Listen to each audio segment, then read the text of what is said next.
Going to Verna temple. Hi friends, మరి సరికొత్త వీడియోతో మేము ముందుకు వచ్చేస్తున్నాం. వెర్నా టెంపుల్ చూడండి, నారాయణి టెంపుల్ అంటారు. మన వాళ్ళైతే బాగా చాలాసేపు నడిపించారు మాకు. ఇదంటే ఎంట్రన్స్. మనం వెళ్ళి లోపలికి వెళ్ళి చూద్దాం. చూడండి, లోపలికి వెళ్ళిన వెంటనే పచ్చనిదనం పచ్చసేరుతో బాగా ఉంటుంది. ఎంతమంది అయినా వచ్చి దర్శనం చేసుకోవటట్టు ప్రహరీలు అన్నీ బాగా సిద్ధం చేశారు. గుడి అయితే ఎక్సలెంట్గా ఉందండి. చాలా పెద్దగా కట్టి నీట్గా బాగా ఉంచారు. ఇవి ఎంతమంది అయినా వచ్చి దర్శనం చేసుకొని బయటికి వెళ్ళవచ్చండి. ఇదండి ఎంట్రన్స్. చూడండి ఎలా ఉంటుందో. మనం లోపలికి వెళ్ళి చూద్దాం. ఇదండి మన ముందు ఎంట్రన్స్. గుడికి వెళ్ళే అమ్మవారి కలవడానికి వెళ్ళే ఎంట్రన్స్. అయితే లోపలికి వెళ్తే వీడియో తీస్తుండగా వాళ్ళు అడ్డుకున్నారు.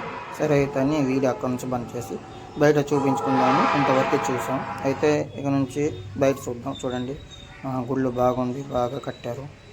ఎంట్రన్స్ బాగా ఉంటుంది. బాగా డిజైన్తో కట్టారు, బాగుంది. ఎంతమంది వెళ్ళి దర్శనం చేసుకొని బాగా రావచ్చు. ఇదండి మనం ట్రెక్కింగ్లో ఇదొక భాగం. గోవా టూర్లో వెర్నా టెంపుల్ అని వెళ్ళాం. బాగా చూసామండి. ఇది ఇంత పెద్ద గుడి అంటే నేను చూడడం ఇదే ఫస్ట్. చాలా బాగుంది.